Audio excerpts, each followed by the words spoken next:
not merely seeing reality, it is touching the truth.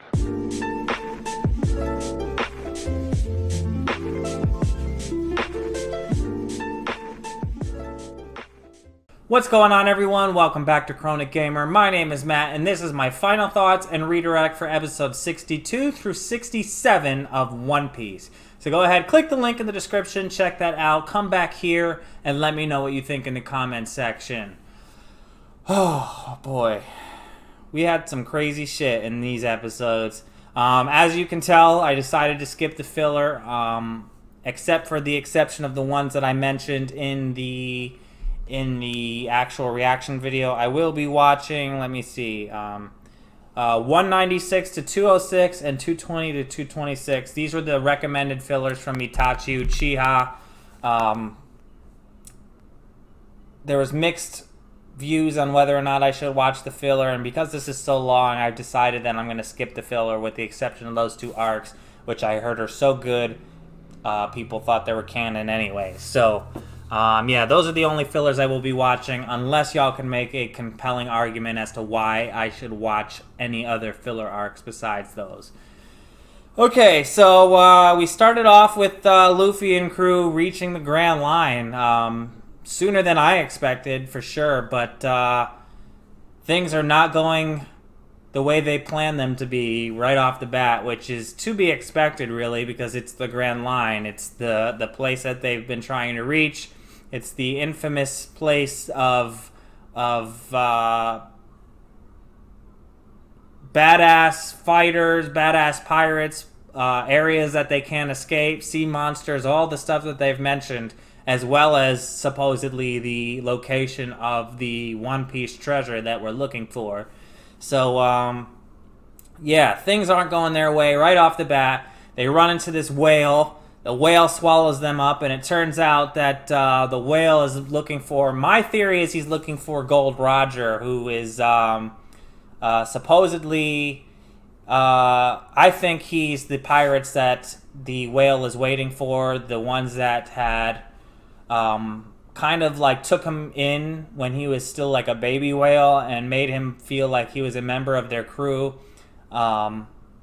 He followed them all the way from the West Blue all the way to the Grand Line, but because there are no other whales of his kind except for in the West Blue, he's all by himself, and he's like supposed to be like this pack whale or whatever. They said that they travel in groups, so he's all by himself, and they left him in the care of the doctor of the village while they went to go head into the Grand Line deeper. And they ended up never coming back, which is interesting. But Luffy gave him a purpose, because the poor whale has been trying to escape from this area and go meet his long-lost buddies. And he's been pretty unsuccessful. He's been damaging the front of his head, trying to ram his way through. And the doctor's been doing everything he can to try to help him out. But Luffy gave him a purpose. He basically showed him that there's other reasons to live, and that he did so in a pretty unconventional way. Like, I wasn't expecting him to try to fight the whale to give him the purpose, but sure enough, the whale agreed, and he was like, yeah, man, I mean, he didn't say this, but you can tell because they said that he can understand humans, and just the way he acted afterwards, he's like, you know, I'm going to stay alive just so that I could fight Luffy again. They painted the straw hat symbol on him, which was pretty cool. And now he's gonna wait, and hopefully he'll be in higher spirits until he fights Luffy again, which is cool. So I feel like they kind of inducted him into the Straw Hats as like an unofficial member, just like he was with the last pirate crew. Again, I'm calling it's Gold Roger's crew, especially at the end there when he said Roger or whatever, the doctor dude. I'm forgetting his name right now. I'm forgetting everyone's name right now except for a few people. He said the doctor dude said like Roger, so I'm pretty sure that that's Gold Roger's crew was the whale's old buddies. But yeah, so while they were there, they ran into Miss Wednesday and Mr. Nine, who end up being part of these Baroque. I don't know. I'm afraid to look things up on my phone because I don't want to be spoiled from anything. But I'm forgetting the name of the crew right now. They belong to this crew that were trying to lure pirates in the Grand Line and collect bounties. And they were successful with Luffy and crew. They brought them into the Cactus Island. They fed them, and they made them have this false sense of security, only to try to collect the bounties on their heads right after. But what's really interesting is Miss Wednesday is like a plant. She infiltrated the crew with the help of the curly-haired dude who's looking out for her. And even though they were actually doing work for this crew, their main purpose was to try to get information on the leader to stop him from trying to take over the kingdom of Alabasta, which is who Miss Wednesday is the actual princess of, which is really cool. I really like that dynamic. I really like this arc so far. I can tell that it's going to be badass. We've got to see some interesting characters in this arc as well, with the numbers and the days people. So it seems like the leader, the crocodile of this crime syndicate, he's got a goal to like take over this kingdom, I guess. It's a kingdom in the Grand Line, it seems, and I'm not sure what his ultimate goal is, but he's planning some sort of coup, and he uses his crime syndicate to achieve his goals, to get money and among a bunch of other things that they mentioned. It's a little late, but I'm trying to remember some things, but they are trying to take over this town, or this kingdom, rather, and I guess the princess's goal is to try to find out as much information as he can to try to stop them, because they're in a state of civil war right now.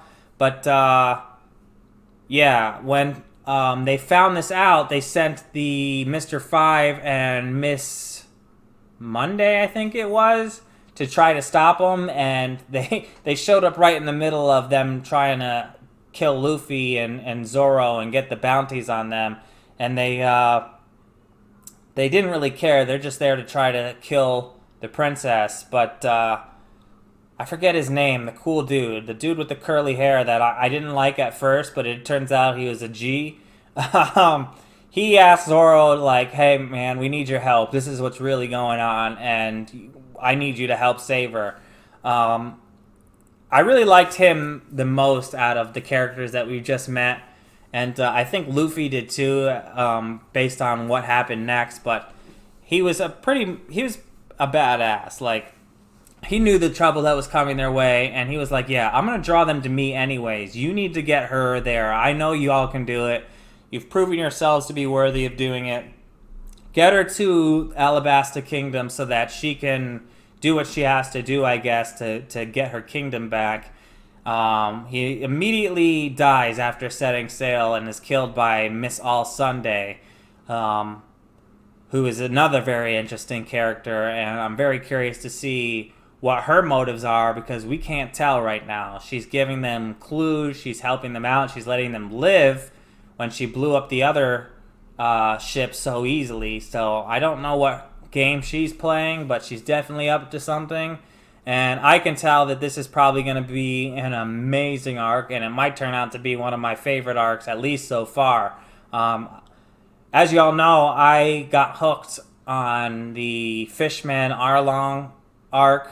The stuff that I've seen since then hasn't impressed me to that extent, although I've enjoyed it. But I think that this arc might have the makings of becoming my new favorite arc in the series so far, especially with how deep the story is so far in this arc. I'm really enjoying it a lot. Can't wait to see what happens next. And yeah, really not much more I can say other than that. You know, as always, the characters are goofy. The artwork is so unique in this series. I don't know what to say other than the fact that it's unique. I don't know if I particularly like it more than any other series I've seen. It's different. It is what it is. I appreciate that the mangaka Oda, I forget his first name, Ichiro or something, Oda, or maybe that's his last name. I don't know. I don't remember his full name, but I appreciate that he doesn't draw things the way that everybody else does anyway. He's definitely got his own unique style, and it's really interesting to see. As always, Luffy's a goofball, always eating, never paying attention to what's really going on, making decisions, split-second decisions like, yeah, we're going to go fight, or I'm going to fight you for doing this, even though he doesn't have any of the context of why people are doing things. I didn't really like that he turned on Zoro right away. Like, I get it that it is partly his character personality that would do that, but, you know, he chose Zoro to be in his crew. I feel like he should have had Zoro's back instead of trying to fight him right away and maybe tried to find out first why he did it. But hey, you know, silliness happens and he is Luffy, so it is what it is. But yeah, I don't think there's really much more I can say other than that. If I'm forgetting anything, y'all can remind me in the comments and we can discuss it there. And yeah, if you haven't already, like and subscribe. Until next time, I'm Chronic Gamer. Peace.